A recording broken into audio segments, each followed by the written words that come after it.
So how are you guys doing? Man, the band is back in town. Come on, man. Give it up for Good to be back. Dan Houk. Good to see you guys virtually. How are you, man? I'm doing great.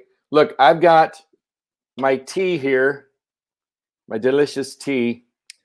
I have tea as well, but it's spelled Coca-Cola Zero.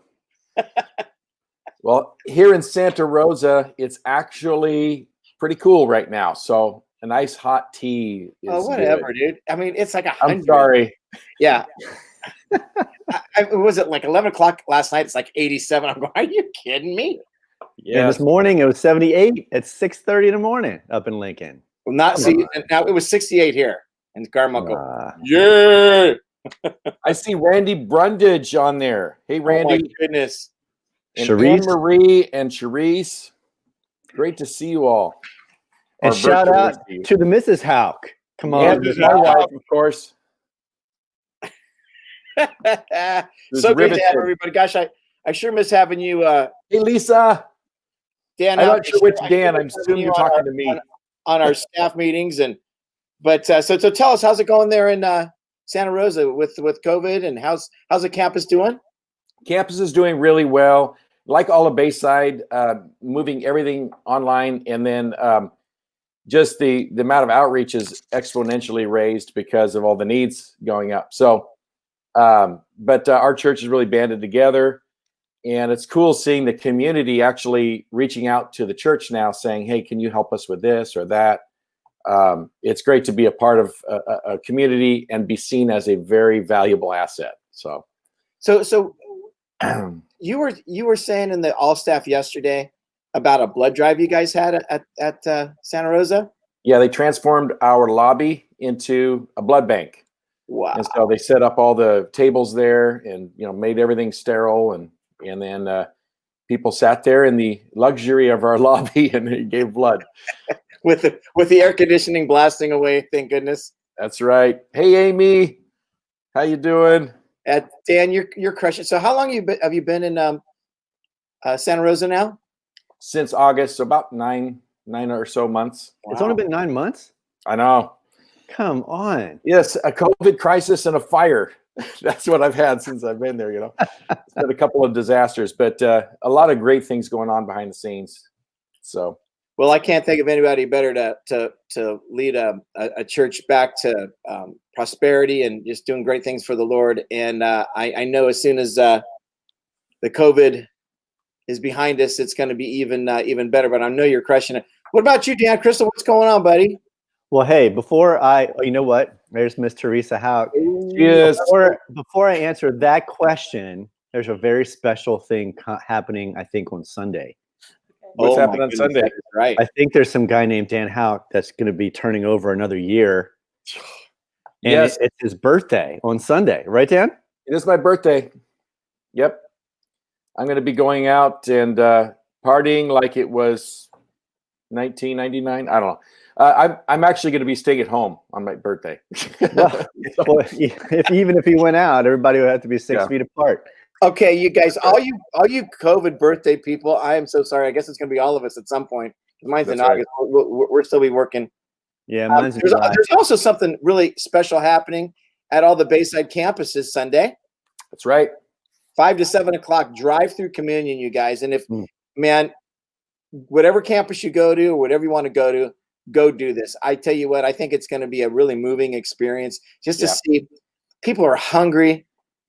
Just to see our faces. I just can't wait to see. We haven't seen our staff. So 75% of our staff on Granite Bay are going to be there. And I'm so pumped about it. Yes. Even though it's a 30-minute drive from Carmichael, I don't care, man. I'm in. It's 100%. Yeah. It's going to be great to see everybody too. Dan, Chris, what have you been up to? How was your long weekend? And there's also something, tell us what you've been up to and then go to the other thing I asked you to share. You got it. Well, first of all, as most of you know, I'm in law school, so I'm wrapping up the first semester of the year. And on June 17th, I have both the finals that I've got to study for. So I've got 3 weeks to prepare for that. And my wife and I were able, even on a work day, to be able to get out yesterday and hop on a boat in the San Francisco Bay. And I was on the phone, on meetings. as we're riding around that boat. And I was so distracted, but it was such an amazing day out there and was much needed, because I think that's the first time that we have actually been that far away from the house in months. And we were driving down there, we're like, this is so weird. It's like incredibly weird to be going this far away from our house. So it was a great weekend. Had some great family over and really loving that. But I'll tell you what, Dave, the other thing you asked me to share, there's something happening in literally less than 3 weeks. And I know that Pastor Ray's been talking about it. The campus pastor's been talking about it. And it's going to be one of the most amazing, amazing things that's ever happened. Look, all the singles out there, anybody that's within the sound of my voice, on June 15th and 16th, you're going to want to make sure you register for the Thrive Summit. We didn't get a chance to have any Thrive conferences this year in person. We had almost 600 to 6,500 people registered that we had to push to next year. And so we're thinking, what do we do? What do we dream up? And as Pastor Ray said this past Sunday, when you get discouraged, you want to start dreaming. So we started dreaming about what it could look like. And here's what's going to happen. We have literally, I don't even know how many dozens of speakers. And if you ever went to a conference, you would never find this amount of speakers and this number of great speakers on one docket and one conference. They would never travel and be there together because their schedules can't handle it. But guess who just confirmed this past week? Condoleezza Rice just confirmed this past week. John Maxwell just confirmed this past week. Wow. And we have just a litany of other people. Women of Faith, which was a conference back in the day. The two people that own it happen to be good friends of mine. And Alita Reynolds is actually going to be speaking at the conference. And so there's so many things coming together. It's absolutely amazing. And guess how many people we have registered as of today? And this was this morning. 111,000 people are registered for this thing. Wow. We're gaining almost 4,000 to 5,000 to 7,000 people a day that are registering for this summit.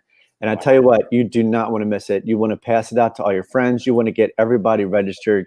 It's free, guys. Free. You can't find this anywhere else on the planet. It's never happened before. There's no benchmark. There's no milestone we can go by. This is literally breaking ground like Star Trek. We are entering a new frontier here with this. So they don't want to miss it. You don't want to miss it. So Thrive. And isn't it like the first conference of any kind like this where it's compassion first? Thanks for reminding me. Yeah, this is something that the reason why we're not charging, number one, we don't think that we should charge people to stay home. That's number one. Number two, there's so much happening right now. So many things are pining for your money, right? The economy is not doing so great, and people are losing jobs and families are having a tough time. That's the last thing we want to do. So Thrive and Bayside is literally putting this thing on for free, but we also recognize that there are kids all over this world that have been impacted by this COVID-19 virus, this coronavirus. They don't have any choice where they live. They don't have any choice who their family is. They don't have any choice in a way to make money. So we believe that we need to put kids first. And Pastor Ray is going to be spending 2 days during this conference helping people understand 5 initiatives. I'm going to go over them real quick. First of all, we want to get kids sponsored in other countries. So Compassion International is a big major push. Yeah. Second, we want to still continue to fight and rescue girls from trafficking. Because right now, a lot of those trafficking places have literally put these kids out on the street because people don't have a lot of money. So they're not actually going to these brothels. But here's the problem. Families are still selling their kids themselves. So we want to rescue these kids from trafficking. We want to feed kids all over the United States. Convoy of Hope is going to be represented. They have this Beyond 10 Million Meals project. We're going to try to knock out as many of those meals as possible. And then we have education is a big deal in this country. And there are kids that don't have the assets that they need literally to study. So we also want to reach out and say, hey, everybody that's out there, it's time to be generous. Let's focus on our kids, the future of what we have. They're already going to be blasted with all the debt that we're creating right now. Let's not make it worse for them right now. So thanks for reminding me about that, Dave. Appreciate it. You know, you guys, I'm telling you, Pastor Ray's been doing these Thrive meetings on Wednesdays with a bunch of the nation's church leaders and stuff. And we are fortunate to have a leader in such a time as this as Ray Johnson, because he even with the racial things that have been happening these last couple of weeks, he's just on the front line and he's doing the godly thing, and he's just leading people in to that stuff rather than away from it, and it's really beautiful to watch. One other thing I want to mention about Thrive too, we've got, one of the things people come to Thrive for is for the music. So they've got Lecrae, Elevation, Need to Breathe, and then our very own Thrive Worship. So that's going to be met. You guys, listen, if you've got to make time for this. I don't know if it's going to be available afterwards. I don't know, but listen, there's nothing like seeing it real time as that happens. So you guys make some time for that. But we're so glad you guys are all here with us. Man, we love you so much. I can't wait till we can start meeting again. I think you guys have probably all been keeping up with the information about reopening, and they made a pretty tough decision this last week. Essentially, churches can open with up to 100 people person capacity. Well, in a worship center, it takes 30 people to run a weekend service and all that. So they made a decision. We're going to hold off because we just want to make sure that we're doing everything we can to keep you safe and to best utilize God's resources, the stuff that you guys trust us with. So we're going to hold back a little bit, but check it out online. Or if you want more information about that, you can contact myself, Dave S. at BaysideOnline.com, or get a hold of the church. I don't want to take a whole lot of time because we've got an amazing talk with Dan Houk. And Dan, you're going to talk about changing lanes and facing our blind spots. Yeah, I appreciate you saying that. Before I do, I just wanted to jump in real quick on what you were saying about the opening. Yeah. It is definitely, it's the most complex thing we've ever had to look at. Oh, for sure. Without question, the most complex. And so there's so many moving parts.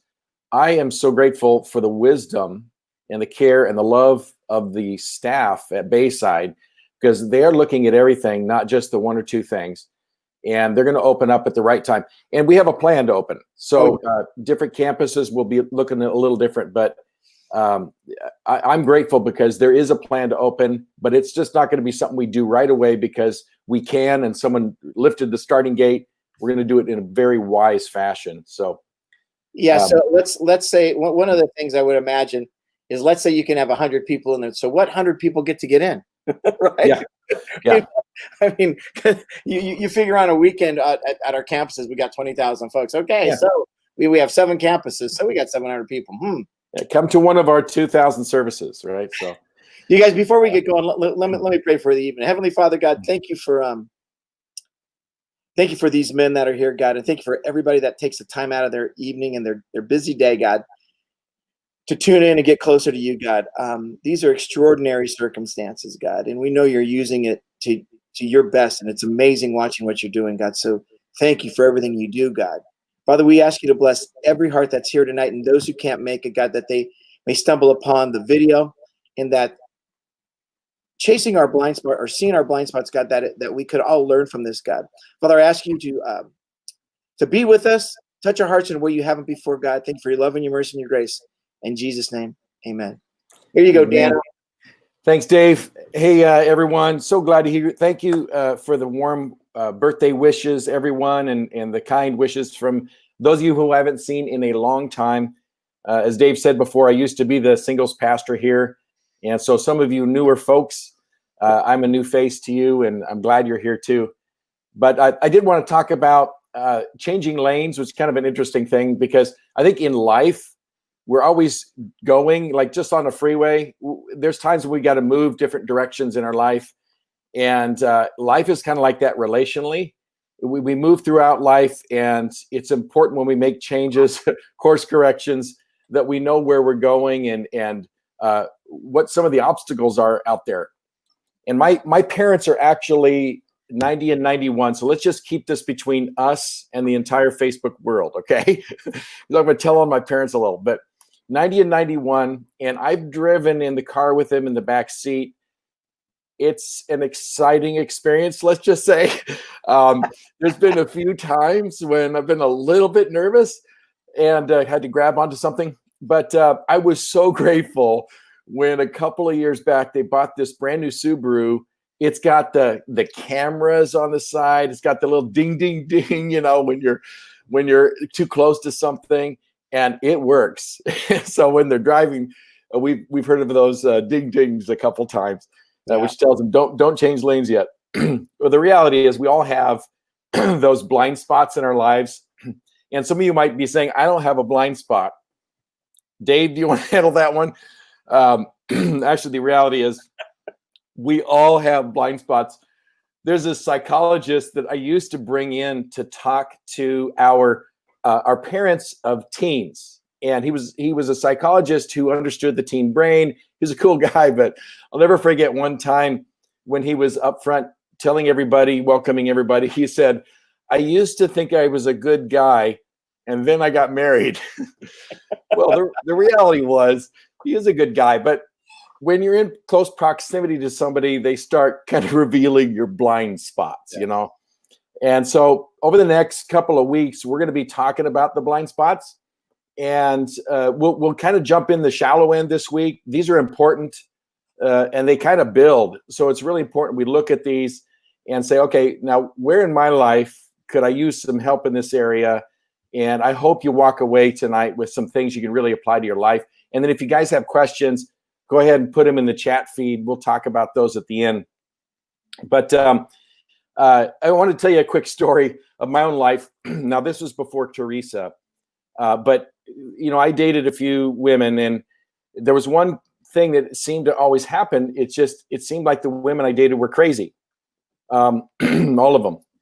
And so I finally went to a counselor, and I was talking to him about all these crazy women. I said, isn't there any normal women in the world? And he said, what's the common denominator? And I said, well, crazy women. He said, no, you idiot, it's you.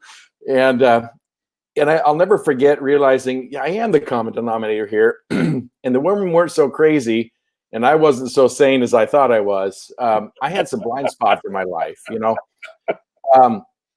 and so, it's really interesting. Psalm 19:12. I don't have a slide for this, but Psalm 19:12 says this, but who can discern their own errors? Forgive my hidden faults. David, actually, that's part of 2 verses. The second part is like, forgive my willful sin against you, Lord. But it's really interesting. He says, who can discern my own errors? Forgive my hidden faults. Those are mistakes that we make. And he's acknowledging, listen, I make mistakes, and I don't know why sometimes. I don't even know what I do sometimes. I just know I'm making mistakes. And it was interesting when Teresa and I did singles ministry together.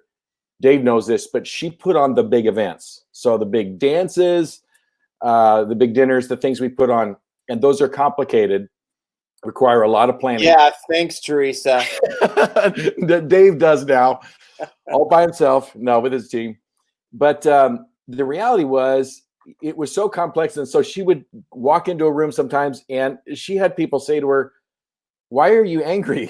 Or are you angry at something? And she'd go, no. But she just had this resting look on her face that didn't look happy. And so she realized, well, I'm communicating something I didn't realize I was. So she started this practice, and she does it to this day. When she's about to walk into a room of people, she smiles, and then she just walks into the room. And it's incredible what it does to her own heart, but it also communicates, hey, I'm here, and I'm here to serve. And if you've ever tried that exercise, just do it. Just stop and smile. Just put a smile on your face. It starts changing the way you think. Well, one of the blind spots that we have is information, right? So we often think we have all the information we need, but the reality is we need more information. And I don't know if you can get that slide up for me, Rich. Or am I doing that? Am I doing the slides? Oh, there we go. Informational blind spots. So we have these areas of our life where we don't have all the information we need. Now, have you guys ever had a boss that was a know-it-all that knew everything? And have you ever secretly fantasized about a conversation you had with a boss where you were correcting him and you were so eloquent, and in your mind, he was apologizing or she was saying, I'm sorry, you're right? Yeah, I've never done that either. And or if you've ever been in a disagreement with somebody and you didn't feel like you were winning, and you said, I don't want to talk about this anymore. I haven't done that either.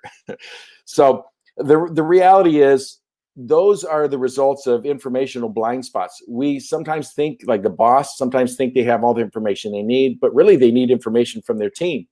Or if you're having a discussion with somebody and it might get a little heated, the reality is the heat is there because there's a misunderstanding that's lying beneath. There's some blind spots that we're having. And what we need in those cases is input. But here's the hard thing. Input is hard. Input is hard to take, but ignorance is even harder. Yeah. Ignorance is expensive. It's tough. Being right, if you think you're right all the time, that leads to self-righteousness. You know, we all hate it when the person thinks they know it all. They put other people down. It can also help you rationalize bad behavior. It can make you kind of come across as condescending or judgmental. Have you ever seen that, let's say, in the world of Facebook, on Facebook posts? That's never happened, right? Yeah, never. Oh my gosh, it's happening all the time on Facebook. You know, we see people just throwing things out there and coming across as holier than thou, or coming across as condescending to other people. We're not talking. There's ignorance that's going there. There's no conversation going on. So being right leads to self-righteousness. So here's a proverb we all need to take to heart. In a lawsuit, the first to speak seems right until until someone comes forward and cross-examines. Can I get an amen from Dan Crystal? Crystal, exactly. The attorney. The reality is, we usually think we're right coming into a conversation with somebody until something else happens, till somebody starts saying something. You guys probably saw the movie with Tom Cruise, and it's, you can't handle the truth, right? And then finally he comes out and he admits that he did what was wrong. It was under cross-examination. So the reality is, we actually need that feedback from somebody to really understand what's going on. But we tend to kind of look for information that fits with where we already are.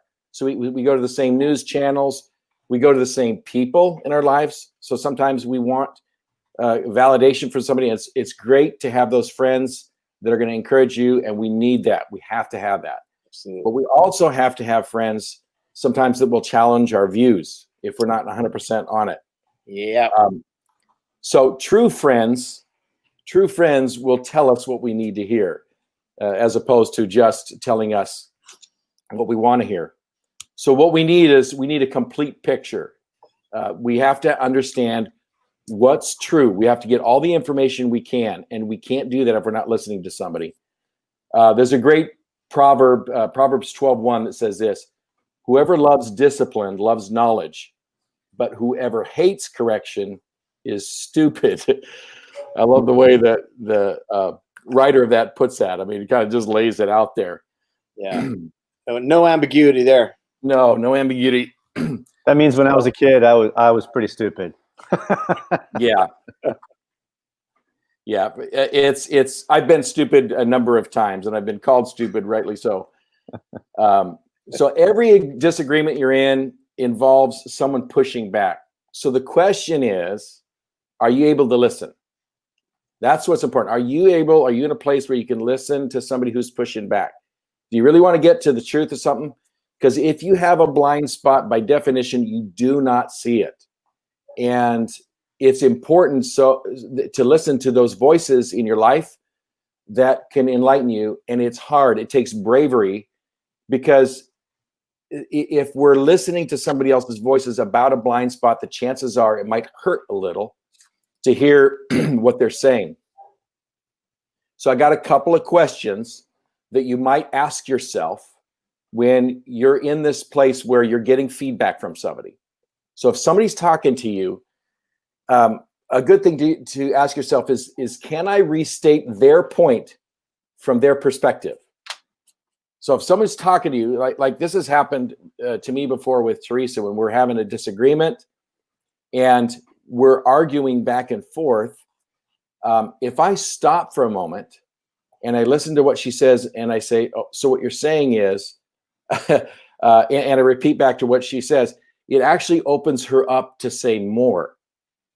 It's an incredible listening tool. If you're ever in a conversation with somebody, if you do that, if you restate what they say, it actually, even if they know what you're doing, it actually opens them up to say even more to you about it. And it's often important to listen to that first. And sometimes you might feel a little exercised or upset emotionally. It's important to just kind of calm down and just take a breath and listen to what somebody else has to say and try and repeat it back to them. It sometimes takes you out of a defensive mode. It's also good to think, what would I think if I were them? So if somebody's saying something to me, how would I want to be treated? What would I think if I were this other person? So like the proverb says, no one really loves discipline as far as the pain part of it. But the proverb says, whoever loves discipline loves knowledge. It means you have to have more information if you're going to grow. That's the bottom line. No one likes input necessarily because it kind of says you don't know everything. But when we get past it, we can really grow. There's something I thought about today. Is at some point we have to realize, do we want to be right or do we want to be happy? And if we're always worried about being right, we're going to miss out on being happy. One time, Teresa and I were arguing about, this is the stupidest thing, the definition of a word. And in the morning, we're going back and forth. No, it means this, it means that. And we went about our days, went to work. And I looked up during the day, because I'm a godly man, I looked up the definition. And that night when I got home, I was going to say the definition. This little voice in my head said, you don't need to say that. But then this other voice that was even more compelling said, you should tell her. And so I said, hey, by the way, this morning I was right about the definition. I looked it up today. And she said, have fun being right all by yourself. So the reality is, boom, I wasn't going into this with a good heart. I was going this to be right. And the reality is I hurt the relationship because I wasn't really caring. I definitely had a blind spot in that area. But it's important to listen to feedback from other people. The second blind spot we're going to talk about tonight is a motivational blind spot. So what motivates you? This has to do with purpose, because everything you do in life, every single action you take, every conversation you have has purpose behind it. You may not always know what it is, but it has purpose. And it's important to understand your motivation. So I'm going to give you an example. Like when I drive on the freeway, I go no more than 10 miles over the speed limit. Now, I'm ashamed to say my motivation, now I could say I want to be a good citizen, even though I'm breaking the law, right? But the reality is I'm more afraid of getting a ticket. So my motivation for not speeding too bad is getting a ticket. It'd probably be a much more holy attitude to say, I should obey the laws of the land. That would be a great motivation. But the reality is that's what is motivating me. And so we all have these motivations that are underlying the decisions we make in life. In friendships, there's been times I've done something nice for somebody. And the reality is I did it kind of because I thought they would be nice back. And some people are guilty of trying to buy affection from other people. I'm motivated to help Teresa and my parents and my kids because I love them. I have a relationship with them. I want to see them thrive. And so I have a good motivation that underlies that. So Simon Sinek, who, a little shameless plug here, happens to be one of our key speakers at the Thrive Summit. But he has a book out called Start With a Why. And really what that book is all about is trying to help companies understand that the why of why you're in business is more important than the what that you're doing. And he talks to companies all over the world about that. And you know what? It was interesting. When I was working for a company in sales, I'll never forget one time I started with this company and I was struggling to make any sales, or I made very few. And I remember going to one of the seasoned sales professionals at our company, and I said, I'm struggling to get some sales. Can you help me? And he said, well, why are you selling what you're selling? And I said, well, I need to make a living, and our company needs to make a profit. And he said, what's missing from that equation? And I didn't know. And he said, the customer. And I thought, oh my gosh, I didn't even think about that. He said, that's your problem. You're motivated by the wrong thing. He said, what you need to do is you need to become the customer's best servant. You need to serve your customer like they're the most important person in the world. And if you start doing that, you don't even need to worry about making money. You don't need to worry about the company making money. That's all going to happen. And it's so amazing how what you're motivated by can completely change the outcome. It's true in relationships too. It says this in Proverbs 16:2 says, all a person's ways seem pure to them, but motives are weighed by the Lord. So, and I think that's true of me. Like if you ask me at any given moment, I've got a good heart. I'm doing this for good reasons. But the reality is God really knows what's going on underneath. And if he's the only one that really understands our true motives, he's the one we really need to seek out when we're trying to understand, okay, why am I doing this? If we don't, we can end up using people. We can make way more mistakes than we need to make. And there's a great verse in Psalms, Psalm 139, 23 and 24. This was written by David. He said, search me, God, and know my heart. Now, first of all, I got a question for you guys. Does God know everything? Well, of course he does. If he knows everything, then why in the world is David saying, search me and know my heart? It's clear God already knows his heart. What David is asking God to do is he's saying, can you penetrate my heart and get in there and get at the root motivation for why I do what I do and what I'm supposed to be doing? And I think that's important in our lives. When we look at that, we really have to ask God, because he's the one that knows us. He made us, he designed us, and he knows why we're motivated. And I, if I'm being honest, like when I used to be dating sometimes, there was a period of time, and I kind of worked through this when I was doing my, I was doing some counseling, and I came to realize that I was kind of desperate for a relationship. If I'm being honest, I was desperate, and I felt incomplete without one. I felt lonely.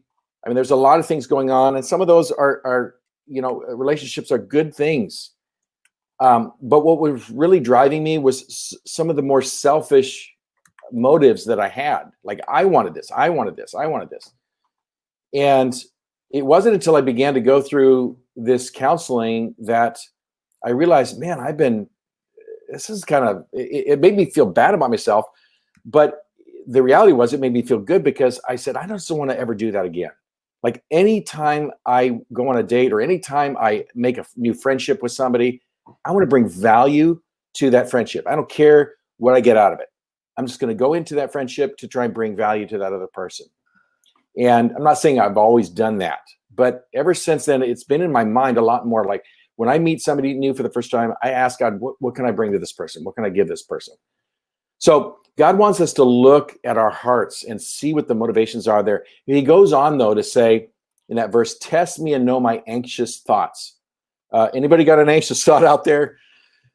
I was just reading an article that in the census they've been taking, they have found that in the adult population, depression and anxiety are well over 50% of the population now. Because of what's going on with COVID, people are having all kinds of anxious thoughts. And I think anxious thoughts are normal. Like I have anxious thoughts. I've had anxious thoughts since this whole thing started. And it runs the gamut. It runs from my health. Teresa's high risk, so it runs from my health and her health, job security, our church health, our church staff, the people in our church. I mean, all the things I have had to worry about have kind of been amplified. And so I don't think that's exactly what God's talking about here, though, or what David's talking about. What David's saying is, search my heart and know my anxious thoughts. And because he goes on to say, see if there's any offensive way in me and lead me in the way everlasting. You see, sometimes the things we do, if we're doing them from selfish motivation, it leads to anxiety. It just does. You may not realize it, but like when we tell a lie, it leads to anxiety.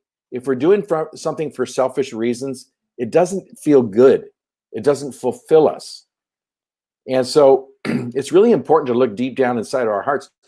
There's no more peaceful person than the person who is really feeling like, okay, I'm pure. My motives are pure here. I tried my best. You know, even if things blow up in a relationship or things don't work right, there's no person that feels more at peace than the person that really has a sense that I did this from the right motives. And so there's a couple of questions. I was talking to Dan Crystal earlier, and he threw these two questions out, and I think they're brilliant. A couple of questions you can ask yourself when you're looking at your own motivations are, does it go against God's principles? So if you're thinking about, you know, why am I doing this? Well, is what I'm doing going against God's principles? And the other thing is, does it benefit someone other than myself? So God's kind of wired us to, he's wired us that when we do good things from a good motivation, it makes us feel good, and it should. And so that's a benefit we should always get from doing things for other people out of good motivation. But we also want to make sure it's benefiting the other person. And my experience is when we turn ourselves over to God like this, he's a tender God. He's like a tender father. He's not going to be a father that yells at us, that we blew it when we come home. He's the kind of father that asks us questions and sits down beside us. And he's got our best interest in mind. And so he wants to lead us to a place where we're understanding, oh, okay, you want me to be motivated by this. God, you want me to care about, you know, somebody else and what's going on in somebody else's life. And you want me to benefit from the relationship, but you also want me to bring value in a relationship. And I'm grateful that God didn't open up everything at once. Like I prayed this prayer. I'm grateful God didn't show me my whole blind spots all at once. Oh boy, because it's hard to look at.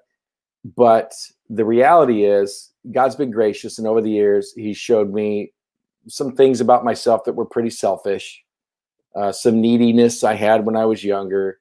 I was kind of a people pleaser when I was younger. I used to tell a joke, raise your hand if you're a people pleaser, and everybody raised their hands, and you know, a lot of people would. And then there would always be some people that I'm sure were raising their hands because they were wanting to please me. But anyway, that's a bad joke. But the reality is that was a huge problem for me. And so I went into relationships often in order to fix people or to help people. But it was more about me than it really was about them. And that's unhealthy. That's an unhealthy motivation. And so these are just two of the blind spots that we can have in our life is really information, you know, not really understanding everything that we need to know about a situation, especially relationally, and also motivation. Why are we doing what we're doing? And in the next couple of weeks, we're going to talk a little bit more about kind of cultural blind spots that we have. We all have those that come from our family or the country or state or wherever we live in. And we also have relational blind spots.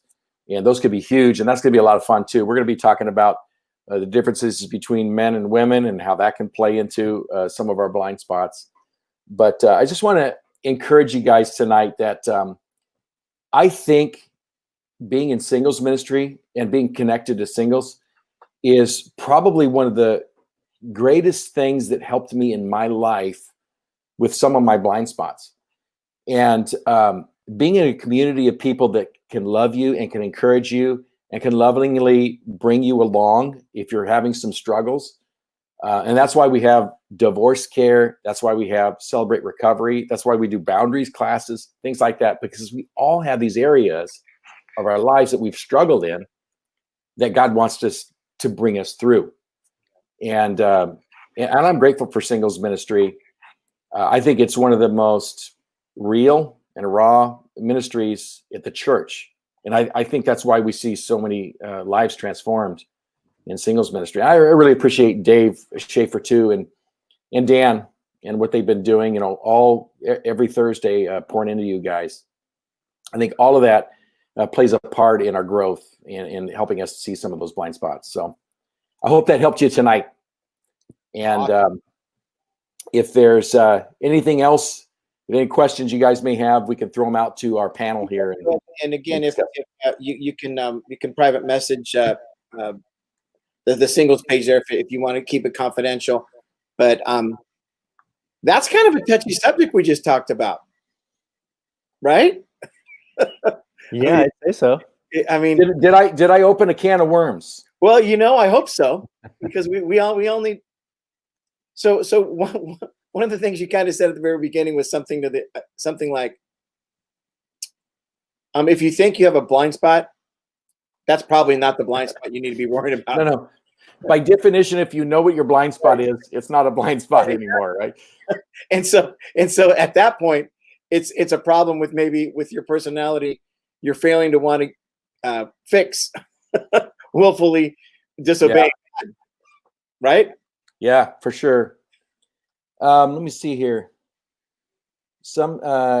Richard wrote, though sometimes we can overanalyze something rather than just doing it. I've heard many missionaries say, I don't want to do there. I think he might be talking about overanalyzing things. I think that's why it's good to have other people in your life, because I definitely am an overanalyzer, and Teresa actually could bring some wisdom to me. Like, you're overthinking this. It's not that complicated. Sometimes you spend so much time thinking about things that you make it bigger than it is. And by definition, a blind spot, you kind of can't work through yourself anyway. You have to have some people come alongside you and talk to you and give you input, whether it's God or friends, people you trust, or a counselor. I think my counselor was huge in helping me work through some blind spots I had in my own life. Yeah, it's important to have those people in your life that will lay it straight. And that's where I've always. I remember when I was just getting into fly fishing. I've been teaching for 2 or 3 years, and I made this observation to the owner of the fly fishing company. Nobody said I was the smartest guy on earth, but I did say this. I said, I was taking maybe 10 people out every like on Saturday and Sundays during the weekend, so 20 people and teaching them the basics. Sometimes you have 25 people in a class, so hundreds of people in the course of the year. And we were having dinner with the owner, and he goes, "Yeah, you're doing a really good job." I said, "Yeah, I don't know, man." I said, I was a new teacher and all that. And I said, I think that there's only about 10% of the people that are really going to get this, because that's what I think. And you know what he said to me? He goes, "Well, maybe I need another teacher." And he said, "Maybe you need to reevaluate how exactly you're teaching this." And he goes, "I believe in you, but if that's where you're at, we need to reevaluate this." And it's like, whoa. And then it's exactly then the questions come up. So why are you teaching? Why are you doing this? Yeah. What is the component? Are you trying to fulfill the need that you think you have? Because clearly that's not going to work if you're a teacher, right? So it completely changed the dynamic of how I taught, and it was painful to hear that. Yeah.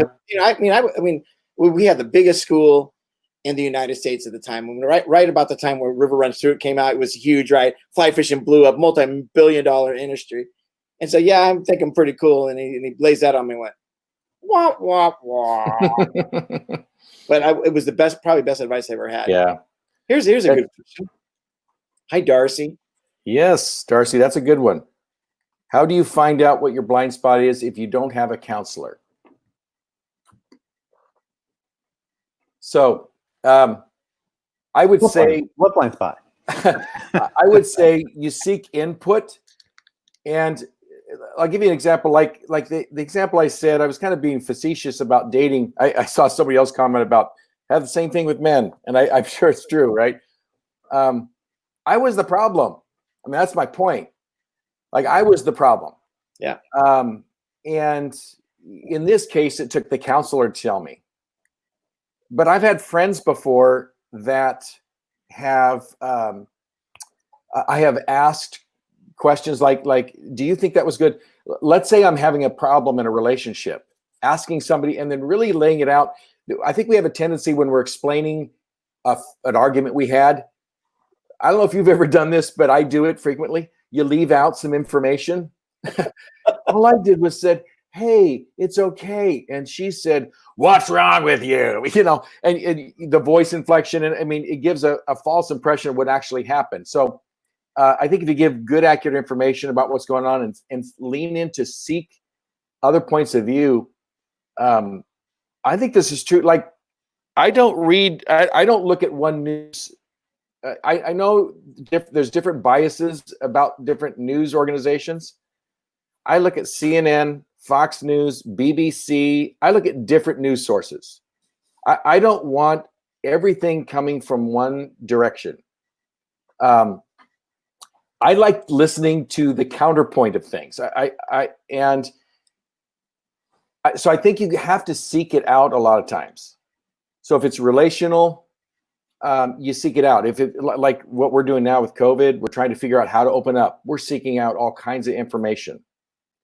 And Ray, 2 weeks ago on the Wednesday call, Ray took one pastor who was completely against opening up. Said, I'm not opening up. They're both of their last names were Brown. I'm not opening up at all for a long, long time. The other one said, we're opening up right away and it's wrong not to. And then he had them both on and he had them talk. And it was interesting. By the end of the conversation, both of them had softened and both of them had moved inwards a little towards each other. Yeah. And so I think it's important to seek out opposing points of view. When it's relational, get advice from somebody who can give you an honest feedback about relational issues you may be having. That's the best advice I would give you. Do you guys have anything to add to that? Yeah, definitely. I think sometimes there's people in our lives that we're close to that are sometimes they'll tread pretty softly because they don't want to hurt our feelings with something that they see as a blind spot for us, and sometimes they'll gently try to nudge us in a certain direction, but yet we push back.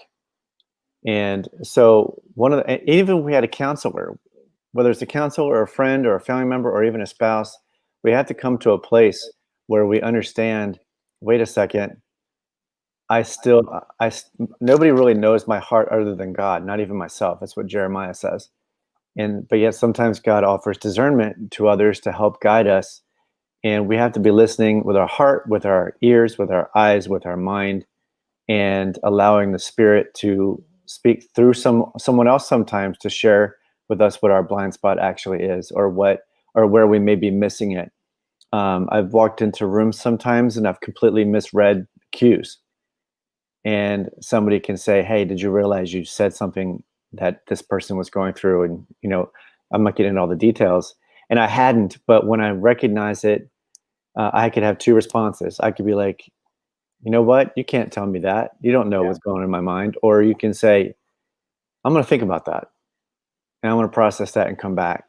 So sometimes it's not about whether you have a counselor or not. Sometimes it has a lot to do with, are we listening to those closest to us as well as to the Holy Spirit that's trying to teach us and mold us into what he wants us to be? And that means erasing those blind spots out of our life so that we can see others. So when you open up a blind spot, right, it's like you're expanding your vision so that you can see more. And I think that's sometimes what it might take. That's a great question, Darcy. I think also the one person that I wouldn't ask for advice like that is my mom, because she, you know what I mean? Because your mom loves you no matter what. She doesn't think. Yeah. The reason why I bring that up is so you have to go with people.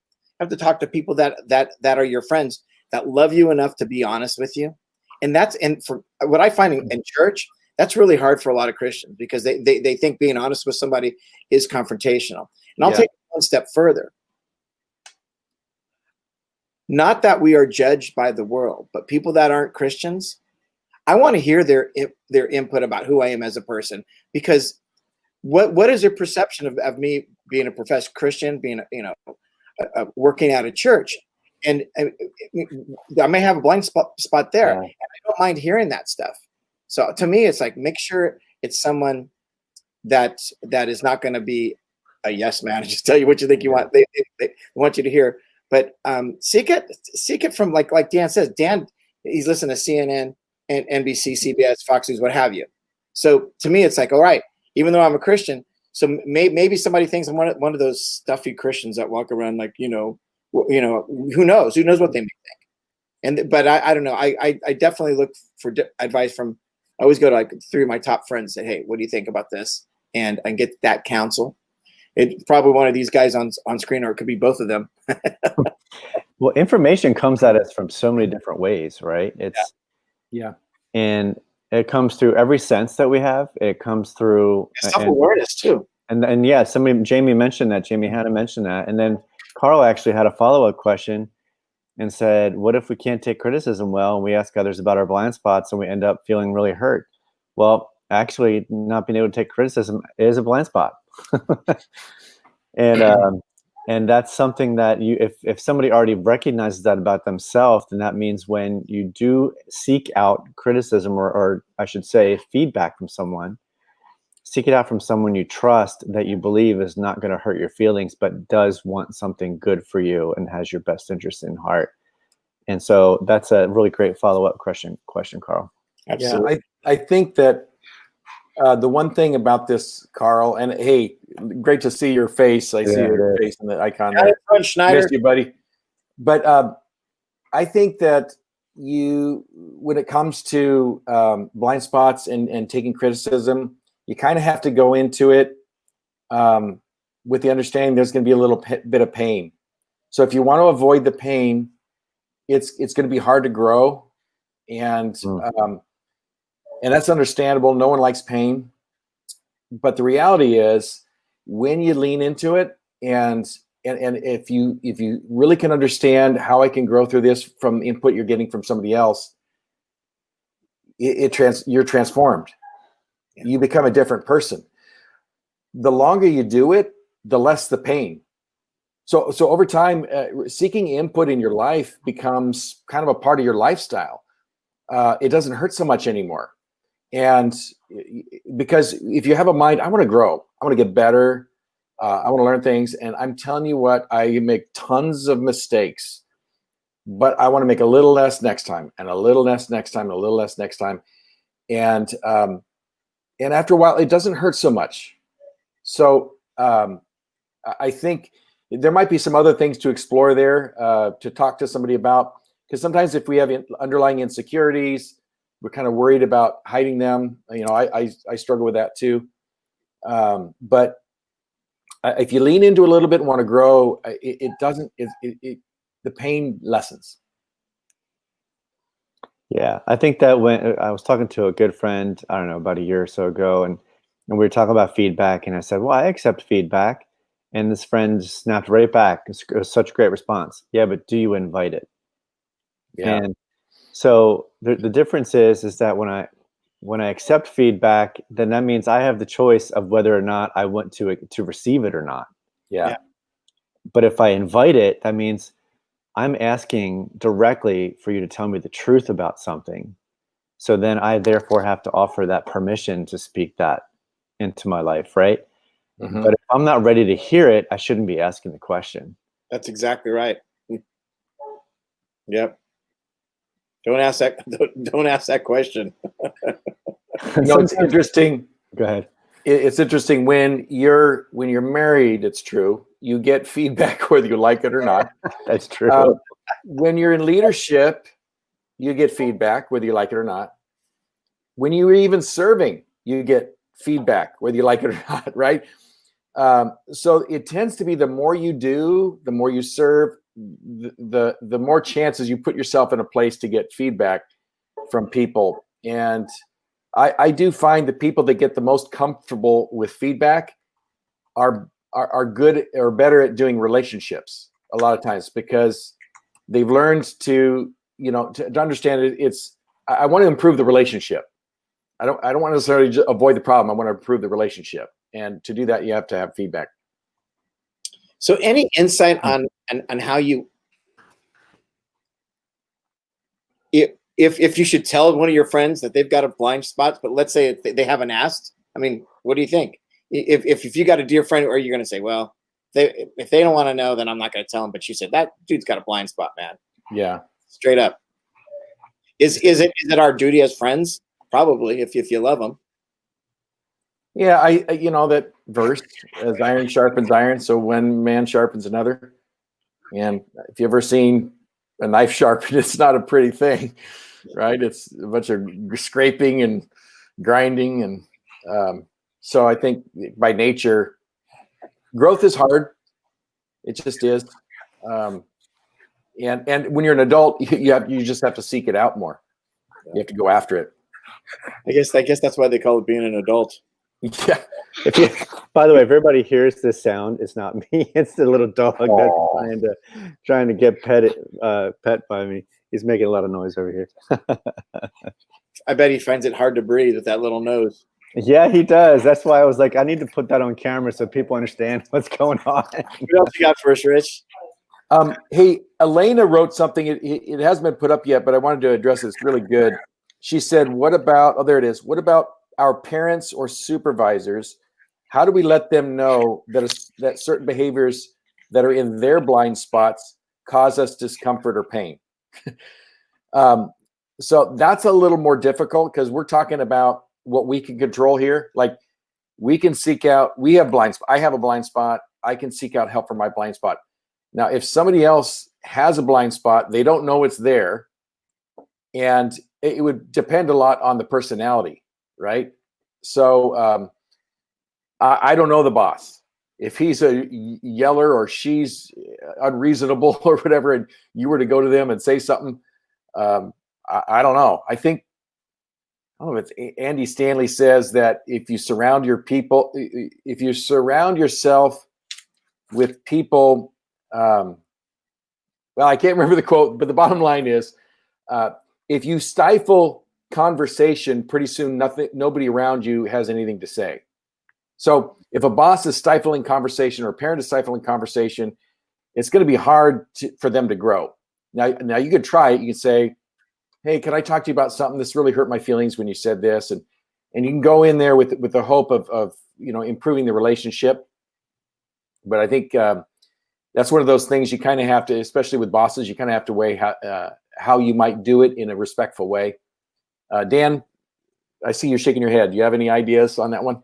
Oh, I'm shaking my head. Yes. I mean, I definitely do.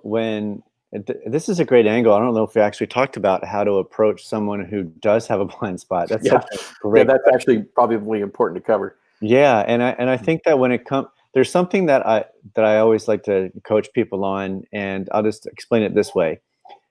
It is a seeing eye dog. A seeing eye dog is trained to see the dangers, and sometimes gets hurt when the person who they think is leading the seeing eye dog tries to pull and yank at the seeing eye dog to move. But the seeing eye dog sees the danger and says, no, I will not move. And that's called intelligent disobedience. Sometimes what we have to do with those who are over us, whether it's a parent or a supervisor, is that we need to say, hey, there's a danger ahead. Sometimes we need to actually pull back because we see that there's a danger there. And then the next question is, well, how do you do that with supervisor without getting fired? Well, I think sometimes that depending on what kind of business you work in, that there are people there that can help with that. I mean, there are human resources departments that are supposed to be designed not just to protect the supervisor or the company, but also designed to protect the employee. So I would say in that situation, make sure you find someone in that setting that can help you process through that and has the channel and the way to be able to address that if it becomes something it's happening too much. It's happening like consistently, right? And even if you've mentioned it and it gets shot down, I think you need to make sure you find that kind of help. The second thing that I would say with parents is that sometimes you have to take a break from a parent, right? Danny, you can chime in on this anytime you want, but I've also coached people that when they have an issue with a parent and it's continual, especially as an adult, when you're an adult and you have a parent that's continuing to try to be that authority in your life, where they're taking too much freedom and trying to tell you what to do, or hurting you because they have a blind spot. Sometimes you just have to say, you know what, I need to take a break, and make it a certain amount of time, and let them know you're going to take the break, because you don't want to seem like you're just, I'm gonna teach you a lesson, so I'm not going to answer your text or answer your phone calls. Literally let them know, you know what, I need to take a step back. Yeah, that's really good, Dan. Basically, what Dan's talking about in a nutshell is having boundaries. So you're saying, this is how I'm going to allow myself to be treated, and right now I need to take care of myself. Yeah. And but with the hope of restoring or coming back to the relationship, like Dan said, you don't want to use a boundary as a weapon. You want to use it as an opportunity to take a break and restore, hopefully, the relationship. Yeah, our desire should always be to try to restore and try to reconcile. And and that sometimes really does depend, of course, the other person. But as long as we've taken that step to try to reconcile, then we know we've done everything possible. And at that point, we need to leave it up to God and to the other person to whether or not they want to restore that. It's really hard taking feedback from people that don't have a lot of equity in your relationship. So be aware of that too. Be self-aware of that. If you see somebody and you think, they're in singles and you've known them for the last 3 weeks, that's probably not the person you should say, hey, you've got a blind spot, I need to tell you something, right? Right. Anyways. I'm sorry. This is a good question. And I saw Kathy Ander, and I love Kathy Ander. She said, resource books, Difficult Conversations is a good one. And by Douglas Stone, Sheila Heen. It really is actually a good one. It helps you break down what happens in an argument or a conversation. A lot of conversations, Jamie, you said, if you're used to being shut down, or your opinions and suggestions in a relationship, and you don't have the energy any longer for feedback. I think I understand what you're saying, but it sounds like you're trying to repair a relationship, or you're giving input and it's just shot down. Like you're not making any headway. That's very difficult. Sometimes a third party can help you as kind of a arbiter between the two of you, but that could be because of how the conversations are happening. So if it's a very emotional conversation that you're having, it could be that someone's very insecure and has a hard time hearing feedback in the defensive. So could be a lot of reasons why that's happening, but I get it. When that happens, it is exhausting. And so it might be good to take a little break and step back and think about the relationship as objectively as you can and get some input from some other people, because that could be a blind spot, right? There could be a dynamic going on in that conversation you're having with somebody in your relationship that you don't realize that maybe somebody else could give you a little feedback on. A counselor could do that too. I know I talk about counseling a lot. I think it's really good because sometimes a Wednesday night conversation is not going to solve your problems, because they're a little more nuanced than what we would have to discuss here. And a counselor can actually, over a number of sessions, can talk to you a little more about why some of the dynamics are going on. Yeah. The other thing I would probably add to that too, Dan, I know it looks like we're getting almost beyond the time, but we're good. Another thing I would say, Jamie, is that there's a point where, and I agree with Dan 100%, that where you do have to take a step back sometimes from relationship just to reset. And that's what we talked about, like reset and hopefully restore. But in order to get through that and to build up the energy again to entertain anyone's feedback, the true answer to that is forgiveness. And because you have to release that on what's happened. And I know that's the hardest thing you could potentially do.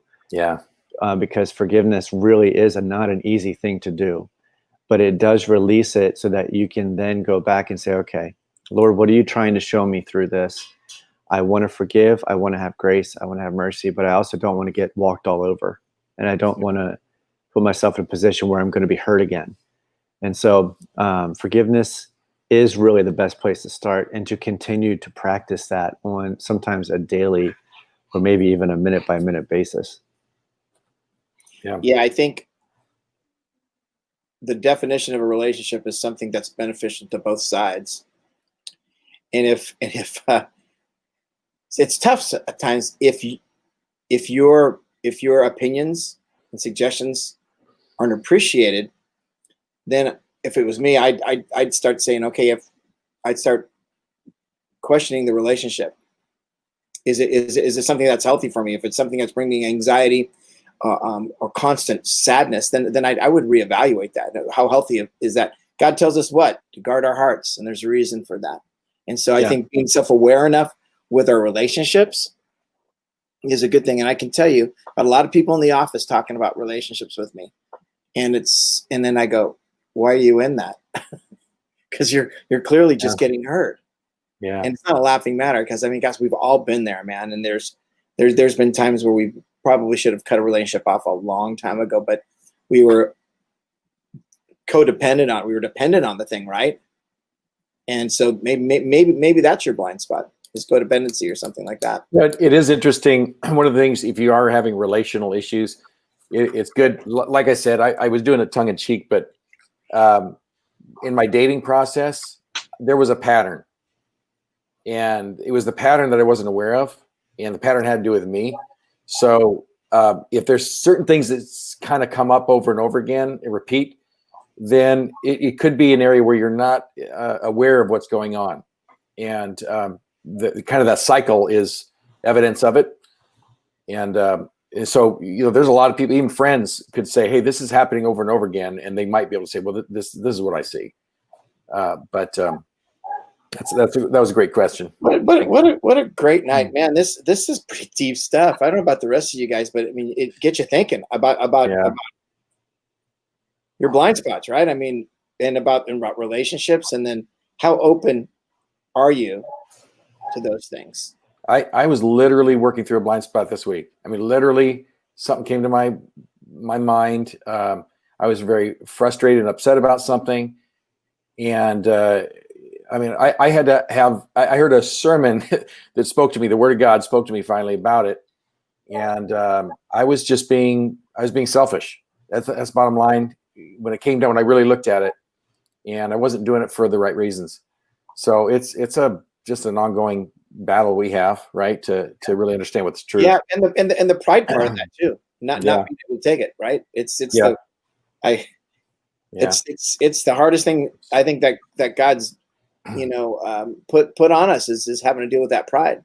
Yeah. And only when we can put that down can we truly address any of that stuff. And it's difficult, man, because we're raised kind of that way, to be proud and be a what have you. But what a great discussion. You guys are phenomenal. This is only the first blind spot. Yeah, I know. First week. Yeah. So it was great being here. I really appreciate you having me on, Dave. Oh my gosh, so I love you so much. You guys, give him a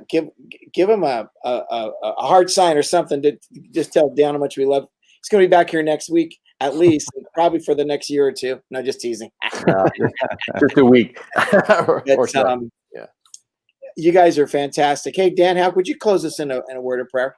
Yeah, happy to. Heavenly Father God, we thank you so much for your grace, that you are a forgiving God, and you make us forgiving beings. Lord, all the things that you do for us, Lord, we just want you to keep building in our lives so we can do for others.